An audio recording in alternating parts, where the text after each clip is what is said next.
Ang ating pag-aaralan ngayon, manggagaling sa aklat ng Colossians, bilang pagpapatuloy ng ating series sa aklat ng Colossians. Naririto na tayo sa verse 21 to 23.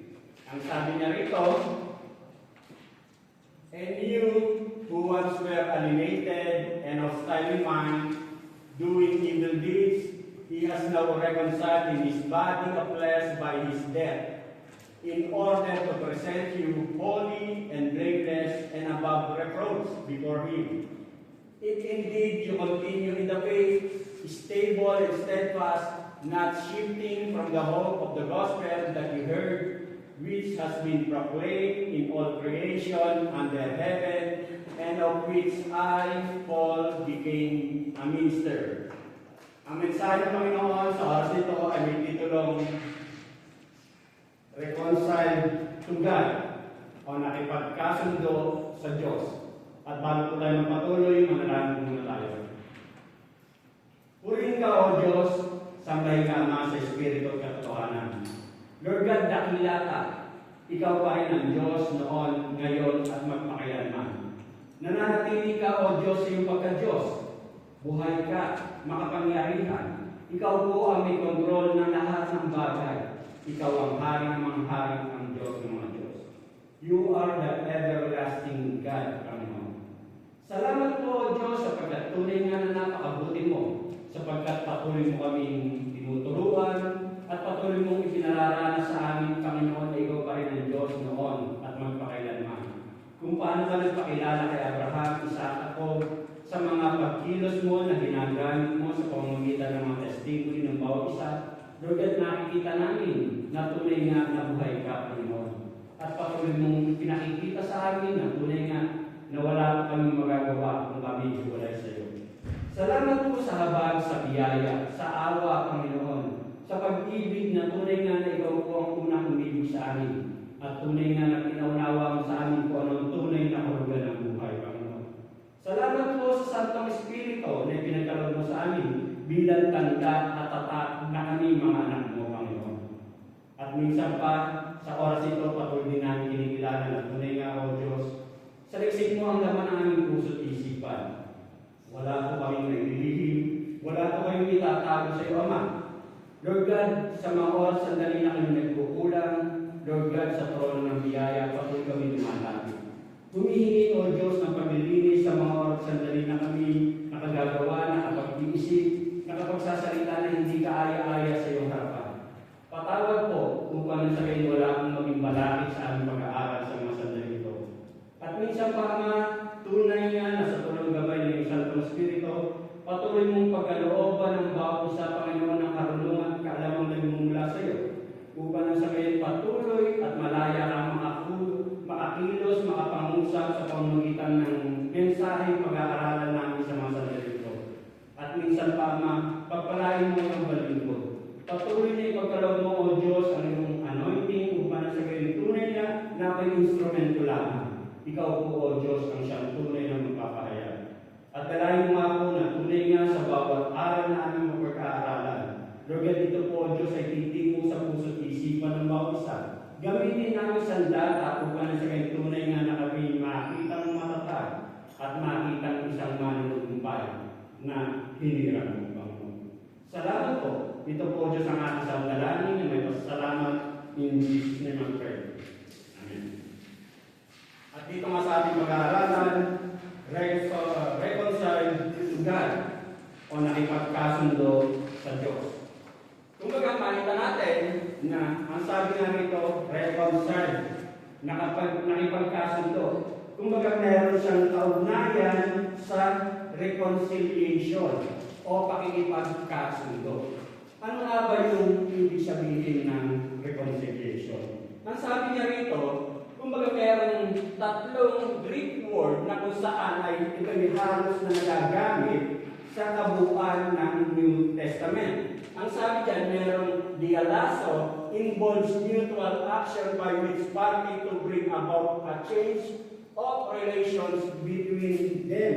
Kumbaga yung may pagkilos, action na kung saan ay may gagawing pagbabago. At ang sabi nga dyan, kumbaga, katulad ng sinabi mo sa Matthew 5:23-24, na bago ka sumamba, kumbaga, may gawin kang aksyon. Makipagkasundo ka muna kung sino yung iyong magaling. At ang sabi niya rin dito, katalaso, normal word with God and man, used to denote change or exchange used especially with money in Greek writings. Kumbaga, sinasabi dyan na yung pagpapalit ng kalalagayan mo ang ibig sabihin naman dyan. At ang sinasabi na, yung apakatalaso, stronger form of previous, o yung may matibay na pundasyon sa pagkakaiba o pagbabagong nagkaroon ka. Na sinasabi naman, o halimbawa sa Ephesians 2:16, maging sa Colossians 1:20-22. At dito sa ating mensahe, ang sabi nga, reconcile, tapos na, past tense, kumbaga tapos na, nakaraan na. At ito, ibig sabihin, dapat natin maintindihan na napakahalaga ng salitang reconcile na ito'y natapos na sa isang Kristiyano. Reconcile to God. Nakipagkasundo, natapos ng nakipagkasundo sa Diyos. Ngayon, alam naman natin na sa buhay natin na may mga nararanasan tayo na may mga oras sandali na sa sitwasyon natin sa buhay natin, may mga relasyon tayo na kung minsan ay hindi nagiging maganda. Kumbaga may mga komplikasyon sa relasyon o pakikitungo sa kapwa. Minsan, halimbawa, mismo sa sariling pamilya, may gusot sa sariling pamilya, may gusot minsan sa mismong mag-asawa, sa mga kaibigan, kaklase, katrabaho. Kumbaga mayroong mga komplikasyon. At dito, kapag may mga komplikasyon, ibig sabihin, hindi magandang pakikitungo, ang nagiging resulta niyan, kumbaga, anxiety, panghihina, kumbaga ng panlulumong, kasi hindi maganda yung relasyon mo. At dito, ang sinasabi niya na makipagkasundo, pakipagkasundo, para na sa gayon, maging maayos ang isang raporto. Ang sabi nga rin dito, sa 1 Corinthians 7:11, but if she does, she must remain unmarried or else be reconciled to her husband. Halimbawa, kung mayroong gusot sa relasyon ng mag-asawa, kumbaga, wag raw siyang makipaghiwalay, bagkus ay makipagkasundo. And a husband must not divorce his wife. At ang asawa lalaki ay huwag niyang hiwalayan ang kanyang babae. Hanggat maaari, siya ay makipagkasundo. Kumbaga, para na sa gayon, maging maayos ang relasyon ng mag-asawa. At dito, makita natin na sa mga halimbawang yan, hindi lang naman sa tao o sa human beings, merong hindi magandang relasyon o maging sa tao at sa Diyos, merong reconciliation na dapat maganap. Yung relasyon ng tao sa Diyos. Kasi, alam naman natin na ang relasyon ng tao sa Diyos ay kailangang mabalik kasi nawasak ito nung pumasok ang kasalanan sa mundo ito. At dito, kapag naging maayos yung relasyon ng tao sa Diyos, kumbaga meron tayong patse. May kagalaan tayo. May kapanatagan tayo. Maging sabi nga sa Romans 5:10, sabi niya rito, if when we were God's enemies, noon raw na tayo'y mga kaaway pa ng Diyos, we were reconciled to Him through the death of His Son. Kumbaga nakipag-ayos na tayo sa pamamagitan ng kanyang anak. How much more having been reconciled shall we be saved through His life? Kaya nga, dahil sa ginawa ng ating Panginoon Kristo, doon sa krus ng Kalbaryo, natanggal yung barrier. Kumbaga, yung kasalanan, nagkaroon tayo ng malayang masambit natin, makalapit tayo sa Diyos dahil sa ginawa ng kanyang anak, which is ang ating Panginoon Yesu Kristo. At dito, kung maaalala natin doon sa last lesson natin, sa verse 15 to 19, nabanggit doon na sapat, fullness ay lahat-lahat ay na kay Jesus Christ na lahat. Kasi nga, ano sabi? Kasi merong nakapasok na maling aral na sinasabi nila na hindi sapat si Jesus Christ para magkaroon ka, makabalik ka, makipag-ugnayan ka muli sa Diyos. Pero ang tinuturo nga rito ni Apostol Pablo, sapat at sapat si Jesus Christ upang makabalik tayo, manumbalik ang relasyon natin sa Diyos. Ngayon, sa ating pag-aaralan, meron tayong tatlong key points na titingnan. Yung una, ang sabi nga na rito, the theology of reconciliation. Papaano nga ba tayo na ipagkasundo sa Diyos? Papaano? Para natin maintindihan na may tinatawag nga na 5 terms that summarize our salvation. Kasi nung maligtas tayo, kung tinanggap mo si Jesus Christ bilang personal Lord and Savior, nagkaroon ka ng kaligtasan. At ngayon, kumbaga, meron ka ng reconciliation sa Diyos. Una, na pinapaalala sa atin ay yung justification. Pag sinabi mong justification, ang isang taong makasalanan, kumbaga, haharap siya sa Diyos na siya isang akusado. Isa siyang akusadong, maraming kasalanan, haharap siya sa isang judge, pero ang sasabihin ng judge sa kanya, makatuwirang ka, malunis ka. Yan ang justification. Pangalawa, yung tinatawag na redemption. Sa redemption, sinasabi na ang taong makasalanan ay haharap sa Diyos bilang isang alipin, pero sa kanyang pagkaalipin, siya'y magiging malaya sapagkat tinubos yung kanyang dapat bayaran sa kanya para siya'y makalaya sa kanyang pagkaalipin. Alam naman natin kapag sinabi mong alipin ng mga panahon na yun, yung panahon ng slaves, wala kang kalayaan na maging malaya unless merong magbabayad sa iyo para ikaw ay palayain. Ngayon, yung pangatlo, sinasabi, yung forgiveness. Sa forgiveness, ang taong makasalanan ay itinuturing na meron siyang malaking pagkakautang na hindi niya kayang bayaran. Kumbaga talagang lubog na siya sa kanyang pagkakautang. Hindi niya mabayad-bayaran. Lubog siya sa kasalanan, kaya meron isang tao na magbabayad sa kanya para siya ay matubos, patawarin, at mabayaran ang kanyang pagkakautang. Yan ang ibig sabihin na patatawarin mo na ang iyong mga pagkukulang. Yung pang-apat, ito yung ating lesson ngayon, yung reconciliation. Sa reconciliation, kumbaga, ang isang tao makasalanan na itinuturing ng Diyos, kaaway niya. Pero, dahil sa reconciliation, yung taong kanyang kaaway ay kanyang magiging kaibigan. Magkakaroon ng patse. At siyempre, kung may patse, may kapayapaan, may tranquila. Kumbaga, yan ang kalagayan ng tao.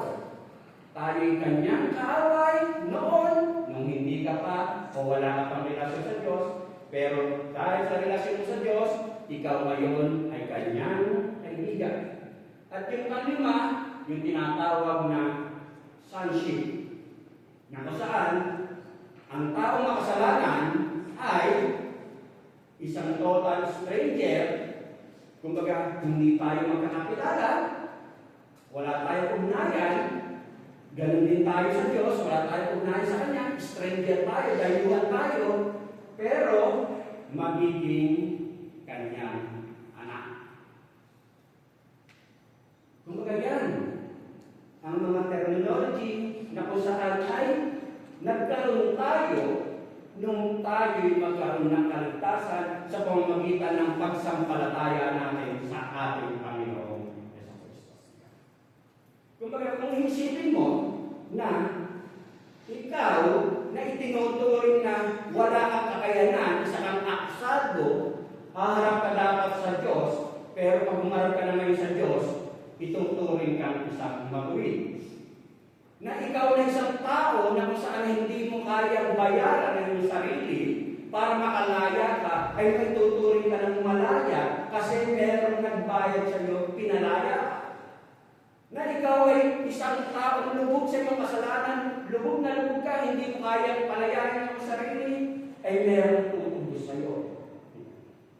Na ikaw ay isang dating dayuhan, wala kang karapatan, ang karapatan mo ay kaparusahan, pero ngayon, dahil sa iyong pagsampalataya sa ating Panginoon sa Kristo, isa ka ng tagapagmana. Kumbaga yan yung mga pribileyo na ating nakamtan nung tayo'y magkaroon ng kaligtasan. Kaya rito, kumbaga, ang pinag-uurasapan natin sa mga sandali nito, reconciliation. Ibig sabihin, ito yung ating kondisyon sa mga sandali nito. Ito yung ating kalalagayan. Imbetse, yung sonship, kumbaga ito yung position mo. Ngayon, ang kalalagayan natin, nakipagkasundo na tayo, nakipagbatik. Dati galit ang Diyos sa atin, wala tayong kilasa sa Kanya. Ngayon, tayo kanya ng mga kaibigan. At kung titingnan natin na yung kapatawaran o yung forgiveness, resulta yun, bunga yun. Dahil dun sa redemption na ginawa ng ating Panginoon sa Kristo, kumbaga, tinumbok na yung pinaka-ugat. Kumbaga, siya na yung naging alay para tayo'y maging malaya. Kumbaga, lahat-lahat ay ang Diyos ang gumawa. At kung pagsasama-samahin niya, yan yung tinatawag niya na justified ka na. Malinis ka na. Hindi dahil sa iyo, kundi dahil sa ginawa ng ating Panginoong Jesucristo. Kaya, kung isipin mo, kumbaga, sino nga ba tayo? Sino ka para pagkalooban ng mga bagay na yun? Kaya kapag habang lumalakad ka, mas naiintindihan mo, talagang mas pahalagahan mo na sa dami-dami ng tao sa mundo nito, salamat ako'y ibinilang mo, hiniram mo, isinama mo, pinagkalooban mo ng kaligtasan. Yung pangalawa na pinapaalala sa atin sa oras ito, the aspects of reconciliation. Una, yung plano ng Diyos. The plan of reconciliation. Sa verse 20 and 21, ang sabi nga niya rito, at inibig niya ang sandaigdigan ay makipagkasundo sa kanya sa pamamagitan ng anak. Sa pamamagitan ng pagkamatay dito sa krus, nagkasundo nga ang Diyos at ang lahat ng nilikha sa langit at sa lupa. Dati, kayo'y malayo sa Diyos at naging kaaway niya dahil sa inyong kasamaan.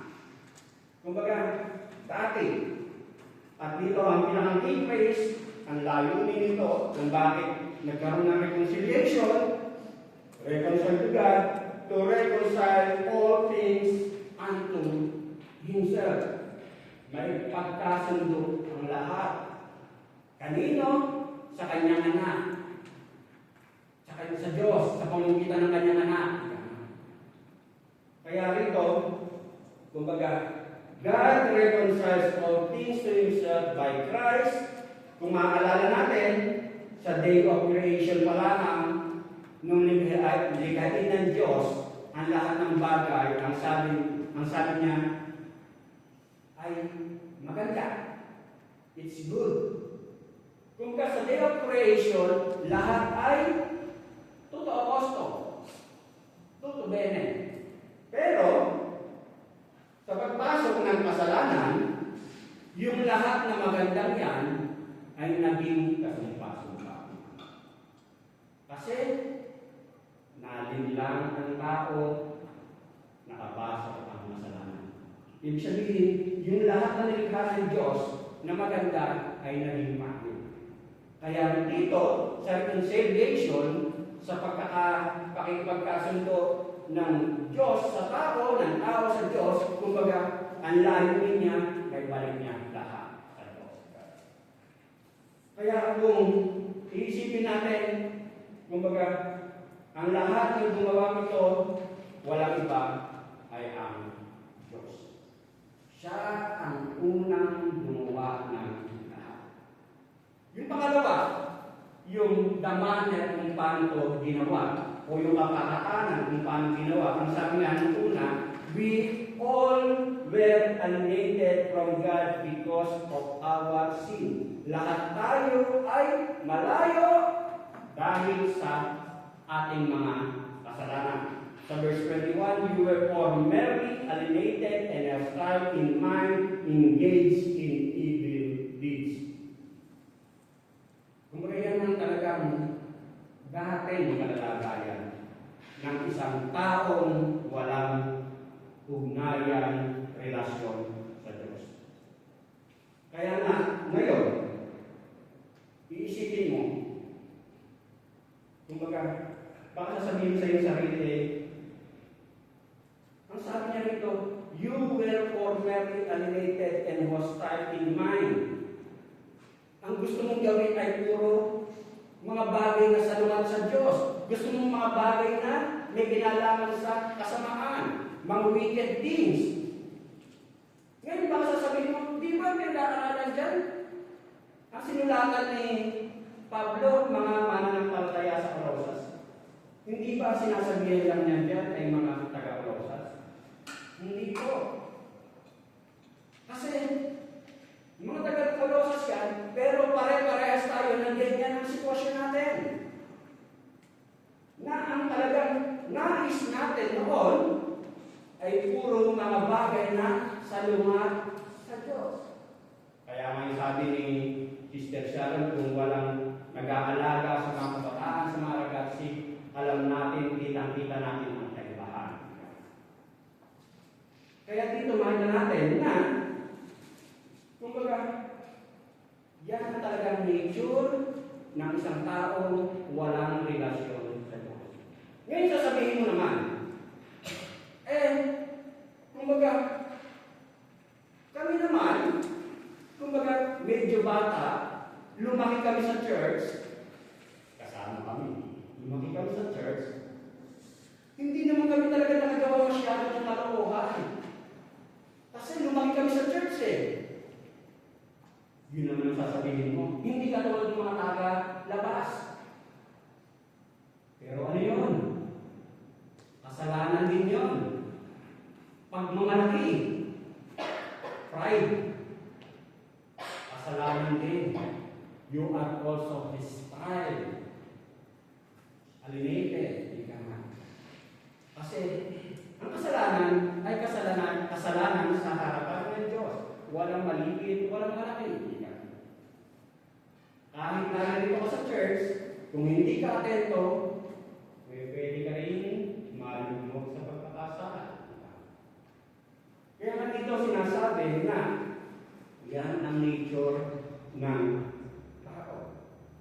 At dito, ang sabi nga na ang lahat ng yan, kumbaga, nagsisimula kasi, kumbaga, nagsisimula yan sa isipan ka lamang. Isipan sa puso. Yung pagkakasala. Ang sabi nga niya rito, na you were formerly alienated and hostile, engaged in evil deeds. We are hostile toward God in our thinking, which result in disobedient actions. Kapag mali yung mga naiisip mo, yan yung siyempre kung mali yung nasa sa isipan mo, lalabas at lalabas yan sa mga kilos mo. Magmamanifest yan. Kung ano yung nasa isipan mo, kumbaga kahit anong pigil mo, lalabas yan sa mga kilos mo. At maging ang ating Panginoon sa Kristo, sabi nga niya, na Jesus taught that all sin begins within in our hearts. Kasi nga, ang lahat ng karamihan, ng pagkakasala, kasi bakit? Kasi mismo ang ating Panginoon sa Kristo, sabi niya, nag-uugat yan ay kung ano ang laman ng puso mo. Ang sabi nga dito sa Mark 7, 20-23, nagpatuloy siya ng pagsasalita. Ang lumalabas mula sa tao ay nagpaparoon sa kanya sa mata ng Diyos.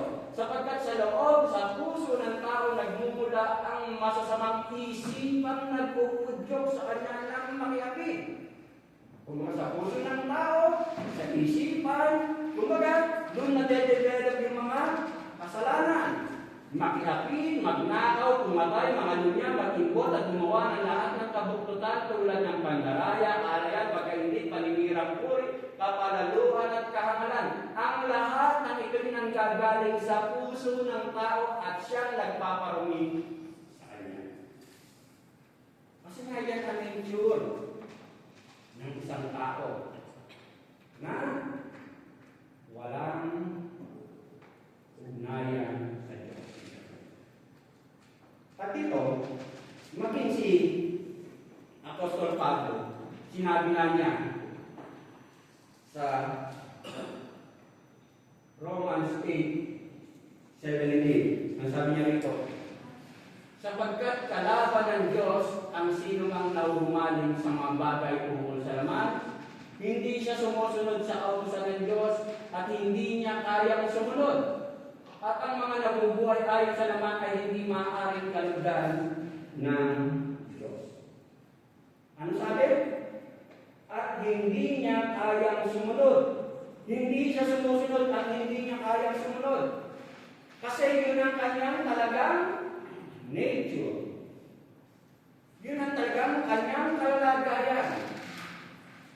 Kaya dito, kumbaga, ang sinasabi niya, kapatid, kung sinasabi mong matagal ka ng Kristiyano, pero ang buhay mo ay walang pagsunod sa salita ng Diyos, mag-isip-isip ka.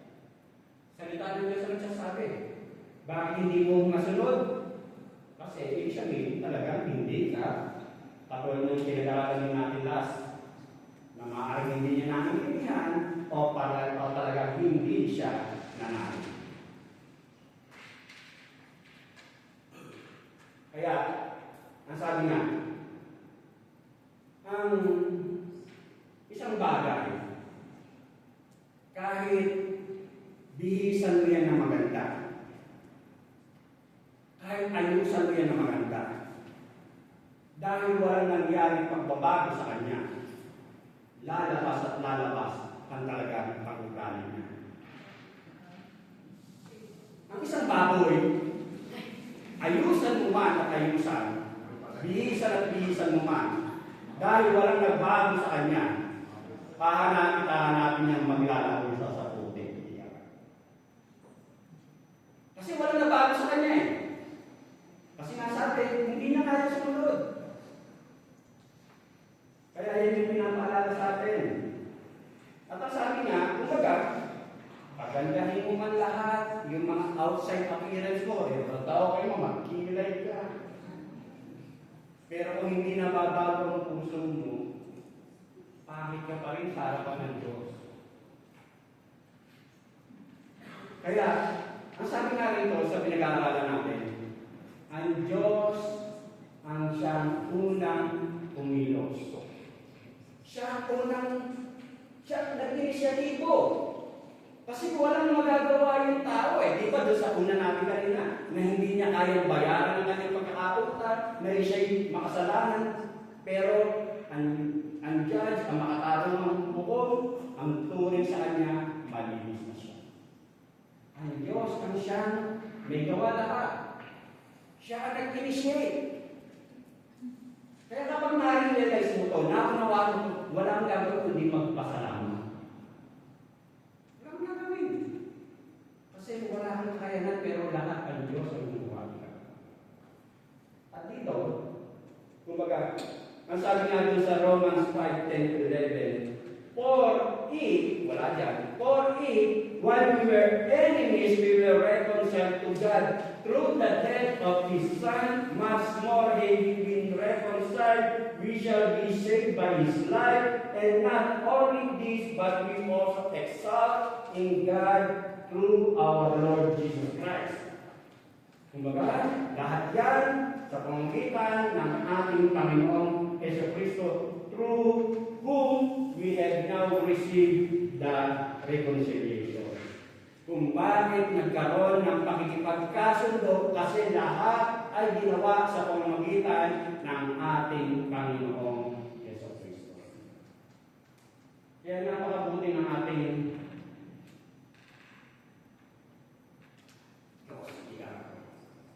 Panginoon. Ngayon, baka sasabihin mo, bakit kailangan pang mamatay ni Jesus para masabi mong mabayaran ang kasalanan? Bakit? Kasi, kumbaga, ang sinasabi nga niya rito, katulad halimbawa nung iniisip mo na, hindi naman ako ganun kasama. Wala naman akong pinatay. Hindi naman ako nagnakaw ng bangko. Hindi ko naman dinaya si Mrs. o si Mr. Hindi naman ako naglaro ng apol. Nangupit lang ako. Pero, ang lahat nga ay kasalanan sa harapan ng Diyos. At ang kabayaran nito ay sa pamamagitan lang na ginawang sakripisyo ng ating Panginoon sa Kristo sa krus ng Kalbaryo. Kasi nga, kumbaga, ang sinasabi nga niya rito na kung hindi magkakaroon ng kabayaran, kasi ang kailangan maging handog at maging kabayaran sa kasalanan ay may may dugong tatagas na magiging kabayaran para mabawasan, malinisan ang ating mga kasalanan. Yun yung pinag-aaralan natin mga karaan. Kung hindi gagawin na walang magiging kabayaran para matubos ang kasalanan, parang sinabi mong ang Diyos ay hindi magiging Diyos sa kanyang pagka-Diyos. Bakit? Anong isang katangian ng Diyos? Banal. Makatarungan. Ang isang Diyos na makatarungan, kung ito-tolerate lang niya yung kasalanan na pabayaan na lang, palampasin mo na lang. Wala nang magiging kabayaran. Pag-ibig naman ako mamahalin mo na lang. Nasaan din yung katangian ng Diyos, attributes ng Diyos na siya'y banal, na siya'y makatarungan. Kailangan magkaroon ng kabayaran sa pamamagitan ng kamatayan ng ating Panginoon sa Kristo sa krus ng Kalbaryo at mabayaran yung kasalanan ng tao. Kaya rito, kumbaga, ang sabi nga sa Hebrew 9:22, without shedding of blood, there is no forgiveness of sins. Kung walang dumanak na dugo sa pamamagitan ng ating Panginoon sa Kristo, walang magiging kabayaran, kapatawaran sa ating mga kasalanan. Kasi nga sa Old Testament, anong ginagawa para mabayaran? Symbolic, may mga animale na pinapatay, ibinubusan dugo bilang simbolo na kabayaran ng kasalanan. At yun ang ginawa ng ating Panginoon sa Kristo. Kaya nga, ang sabi nga niya rito sa 2 Corinthians 5:21, for He made Him who knew no sin to be sin for us, that we might become the righteousness of God in Him. Ano sabi? Kinuha ng Diyos yung ating mga kasalanan at ibinigay lahat, inilagay lahat kay Kristo na walang kasalanan. At sa kanyang kamatayan, kumbaga, yung Christ's perfect righteousness ang siyang ibinigay sa isang taong makasalanan para siya'y maging matuwid sa harapan ng Diyos. Yun. Kumbaga, for he made him who knew no sin. Alam natin hindi nagkasala kahit kailan ang ating Panginoon sa Kristo. Pero nung siya'y mamatay doon sa krus ng Kalbaryo, ang mga kasalanan ng tao, inako niya. At ang katuwiran ng ating Panginoon sa Kristo ang siyang ibinigay sa isang taong sasampalataya sa Kanya. Kaya nga, ang ating Panginoon sa Kristo, He is just and the justifier of the one who has faith. Siya ang makatarungan, siya ang maglilinis sa isang taong mananalig sa Kanya. Katulad na sinasabi sa Romans 3:26. Ang nais ipakita sa atin dito na to healing in personal relationship. Maging maayos muli yung relasyon ng tao sa Diyos. Through reconciliation, we not enjoy God's love. Kaya malaya kang nakalapit sa Kanya, naiintindihan mo kung anong tunay na karugan ng buhay, naiintindihan mo kung ano yung mga katanging ng Diyos na ating pinag-iugan. Ito yung pinakang simple at pangkaraniwang ilustrasyon na ibinalimbawa ng ating Panginoon sa Kristo, katulad ng nasulat sa aklat ng Lucas. Sa Lucas 15:11-32, yung the prodigal son. Na kung saan yung bunsong anak, maalala natin, kumbaga, dinilinan niya ang lahat ng mamanahin niya. Ibinigay naman ng anak ng ama yung kanyang mamanahin. Anong ginawa niya? Sinayang niya lahat, nagpakasarap siya sa kanyang buhay.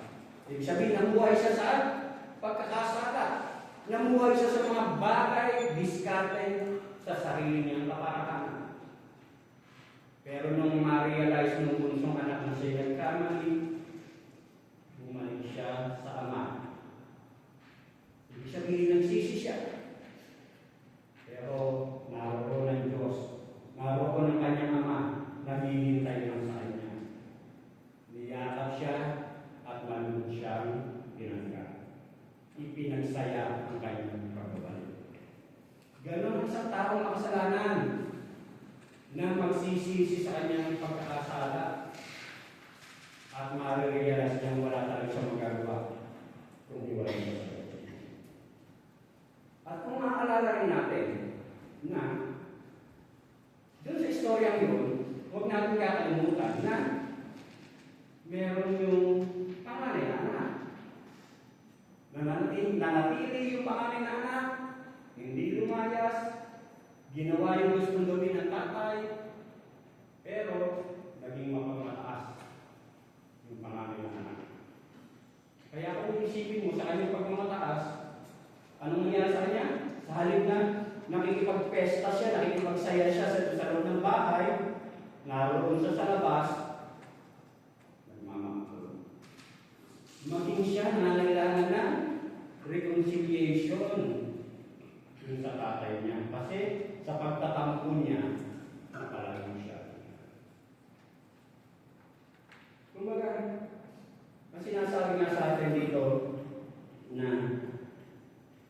the truth is the self-righteous son needed to be reconciled to his father just as much as his prodigal brother. Parehas lang. Na kung minsan, kung hindi ka nagiging atento, parehas kang napapalayo. Kumbaga, nagiging malakas ka eh. Oo, nakilala mo natin na nanalig ka, pero kung minsan, yung ulo mo lumalaki. Napapalayo ka rin. Kaya parang ang pakiramdam, ang layo-layo rin ng relasyon mo sa hindi nawawala, pero yung fellowship mo parang ang layo-layo.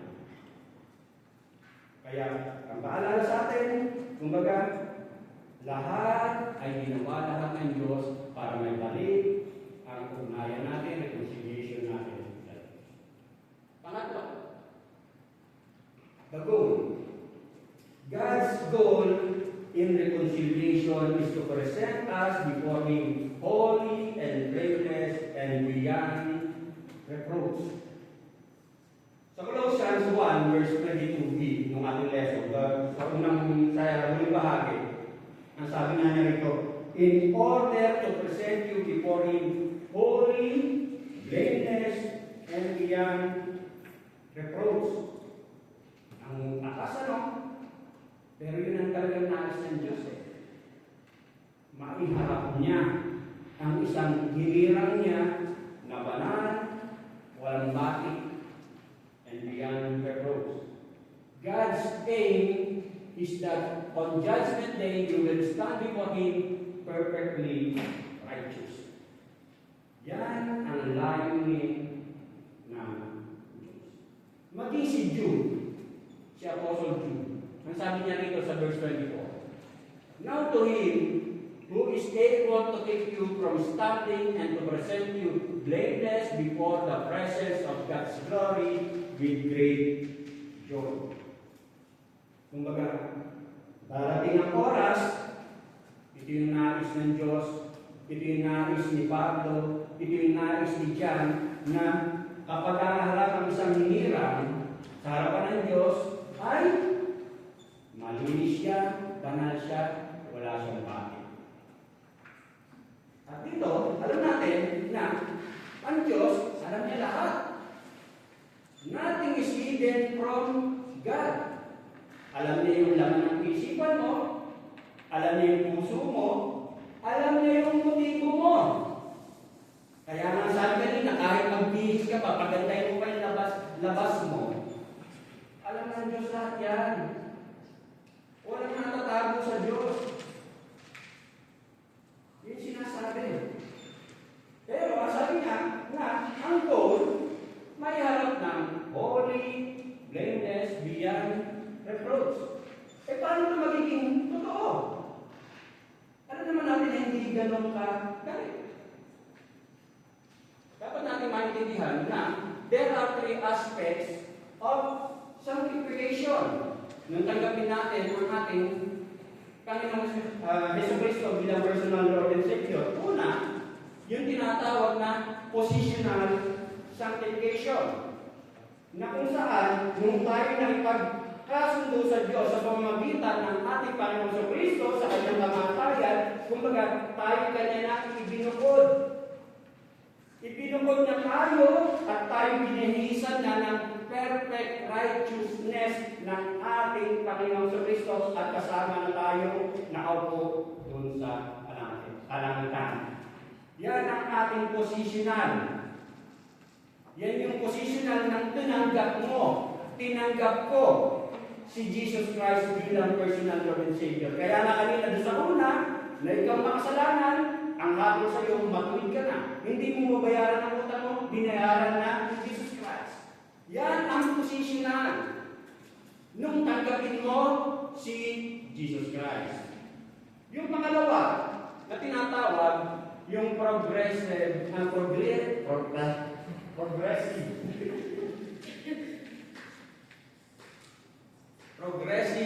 sanctification.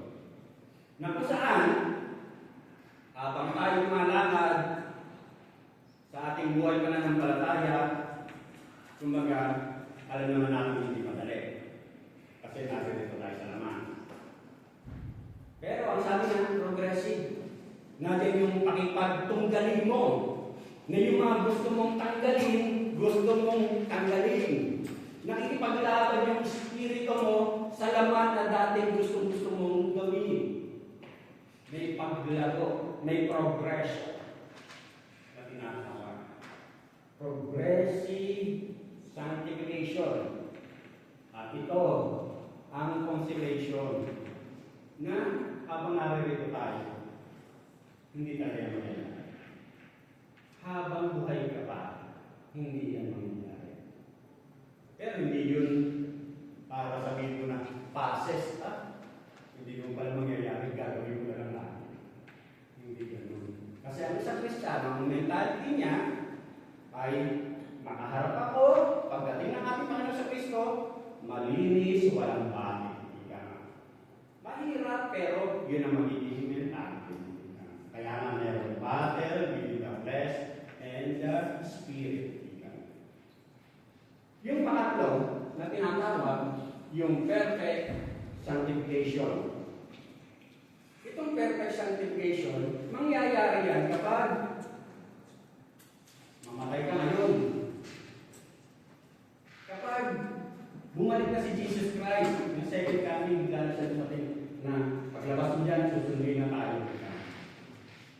Ibig sabihin, tapos na. Kasi, haharap ka na sa Kanya, yung position mo, magkakaroon na ng kaganapan. Perfect sanctification. Mangyayari yan kapag namatay ka na dito sa mundong ito, o kaya dumating na ang Panginoon sa Kristo, kinuha na tayo. Yan ang perfect sanctification. Makakalis na yung mga bagay na kasalanan hindi mo tayo nagaling. Kasi ang Diyos na ang siyang gumawa. Ang sabi nga sa 1 John 3:2, Beloved, we are God's children now, and what we will be has not yet appeared. But we know that when He appears, we shall be like Him, because we shall see Him as He is. Ano sabi? We are God's children now, ngayon, positional, and what we will be has not yet appeared. Kumbaga yung dating, yung perfect. But we know that when He appears, we shall be like Him, because we shall see Him as He is.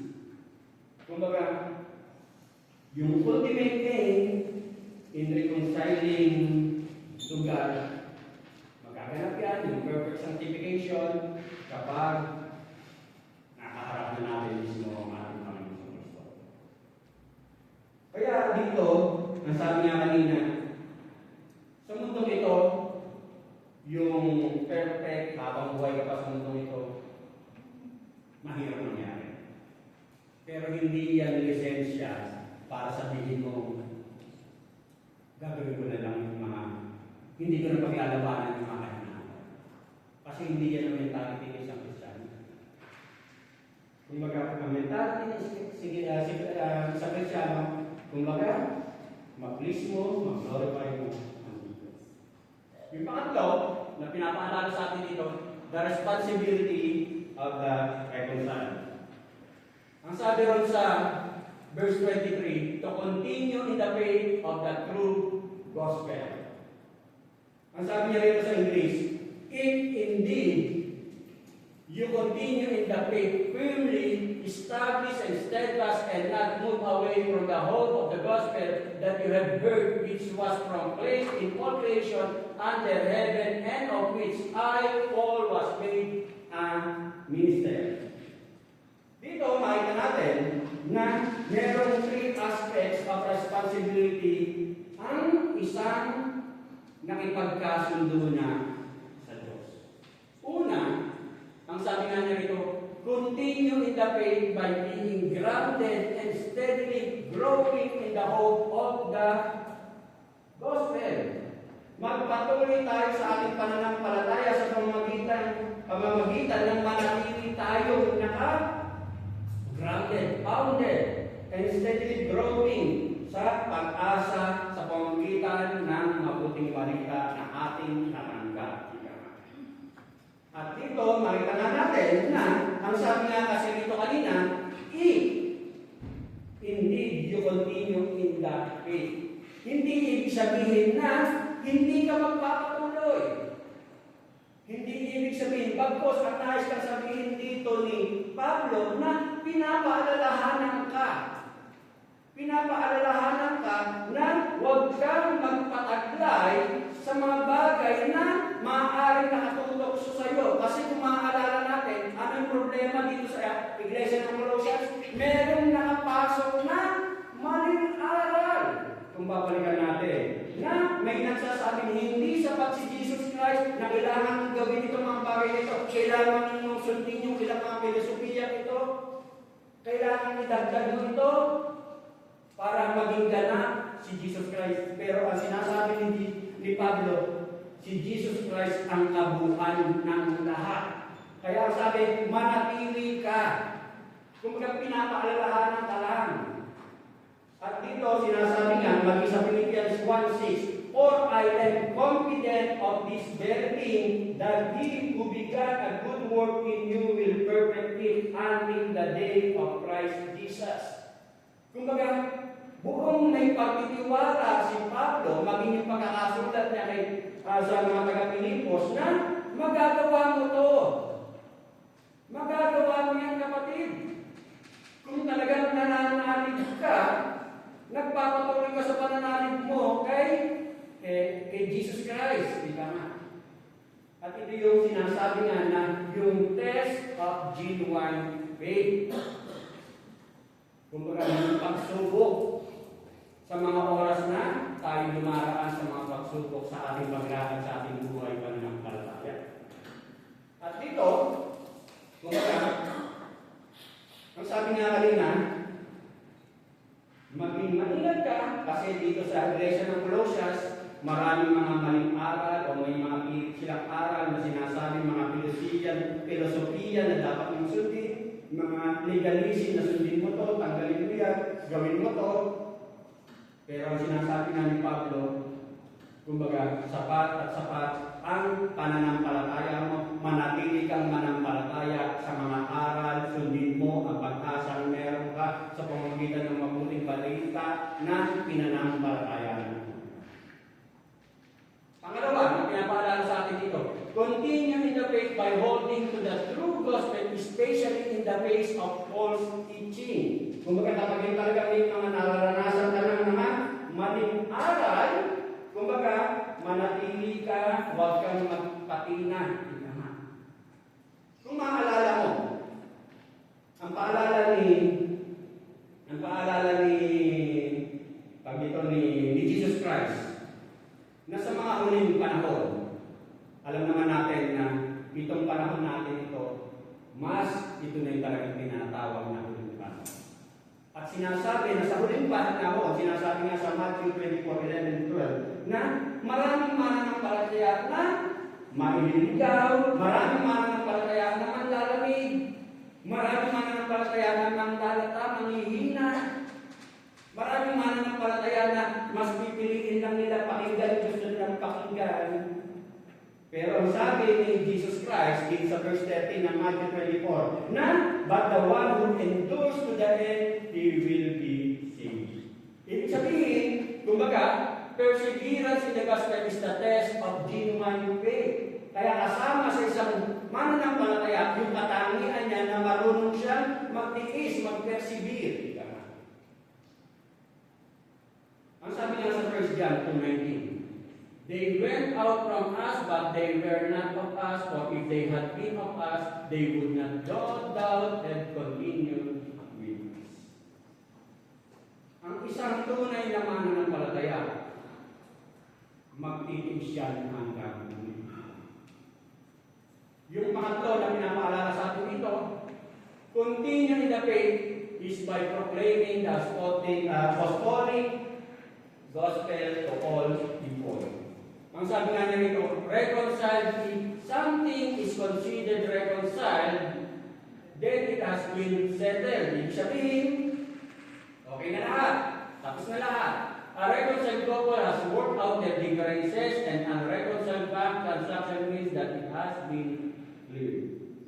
Kumbaga kapag sinabi mong nakipagkasundo ka na, nakipag-ayos ka na, yung tinanggap mo si Jesus Christ, kumbaga, ang pinapaalala sa atin na nasa mo yan. Kasi mas kilala mo yung sarili. Alam mo yan. Kasi alam mo, mas kilala mo ang sarili. Ang pinapaalala sa atin dito na alam mo yung mga naranasan mo, alam mo yung mga nangyayaring pagbabago sa sarili mo. Ang pinapaalala sa atin dito na kung naranasan mo yung mga pangako niyan, pag-asa niyan, kumbaga, meron tayong tungkulin na ibahagi mo rin sa iba. Ngayon, ang isang katotohanan din na ang pangkaraniwan na nararanasan, kung bakit parang ayaw magbahagi sa iba. Kasi nga, biblically, sinasabi na ang salita ng Diyos, kumbaga, foolishness and offensive sa iba. Kahangalan at nakatitisod na asasakit sa iba. Bakit? Kasi ayaw mabulgar ang kasalanan na ginagawa. Pero sa mga nananalig, sa mga naniniwala, ang pangako, it is the power of God for salvation. Ito yung kapangyarihan ng Diyos para ikaw ay maligtas dyan sa kalalagayan hindi mo kayang iligtas sa iyong sarili. Kaya, kumbaga, alam mo yan. Kasi naranasan mo, nangyayari sa buhay mo. Kaya meron tayong tungkulin na ibahagi rin yan sa iba. Ituro rin, ibahagi rin, i-share rin, ipahayag din sa iba. At sinasabi nga niya rito na kung ikaw ay nanalig sa mabuting balita, ang sinasabi rin dito na tayo isang lingkod o lingkod tayo ng mabuting balita. Hindi lang si pastor, hindi lang yung mga nasa leadership, halimbawa ika. Lahat tayo, kung nanalig ka, nanampalataya ka, may tungkulin kang ibahagi ang mga bagay nito sa iba. At hindi ito optional. Yung obedience is not optional na para bang kapag piling ko lang.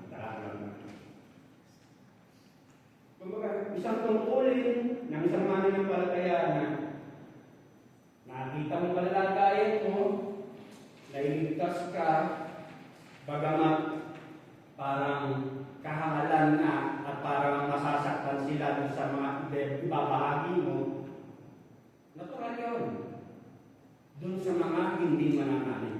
Pero ang isang katotohanan, isa siyang kapangyarihan ng Diyos para sila'y maligtas. Yun ang ating pangalaman. Isang kapangyarihan niyang salita niya ng kaligtasan para sila'y makalaya sa kanilang malalagayan.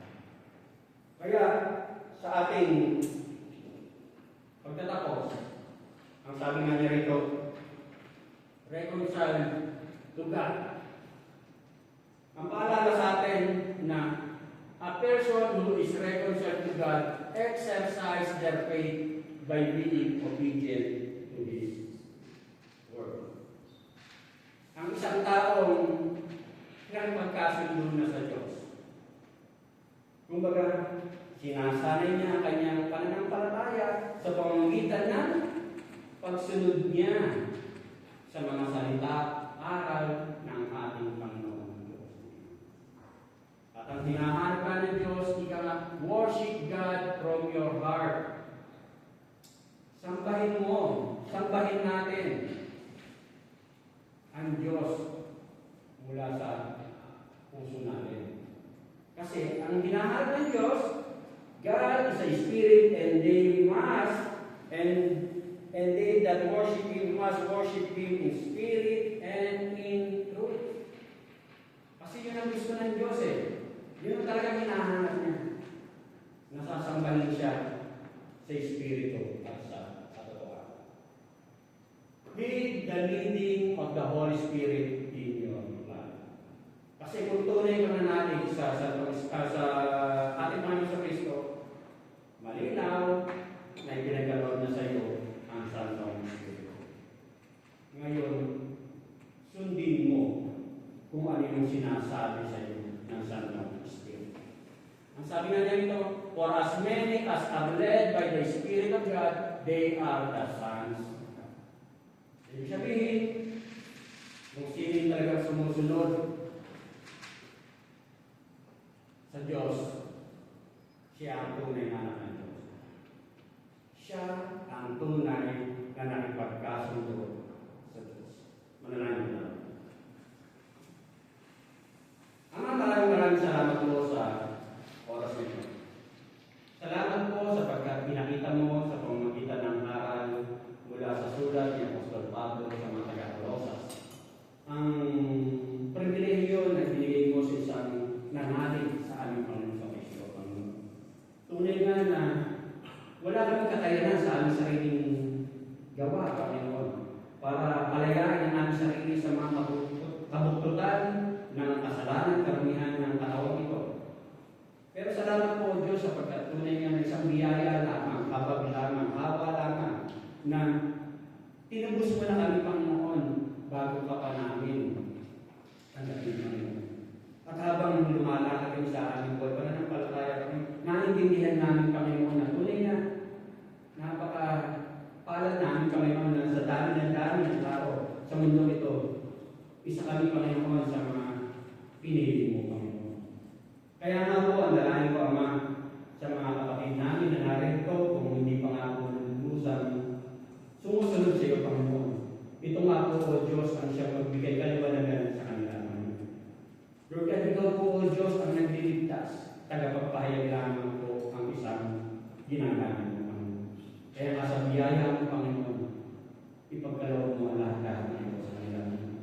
At bigyan mo rin po sila, Panginoon, ng puso na handa sumunod sa mga katotohanan ng kanilang napapakinggan.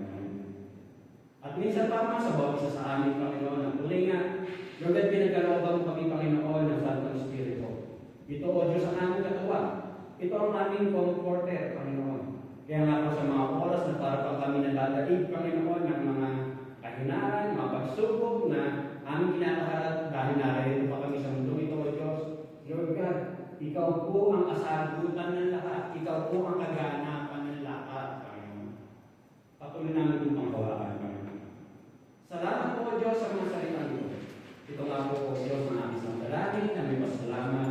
In Jesus' name I pray.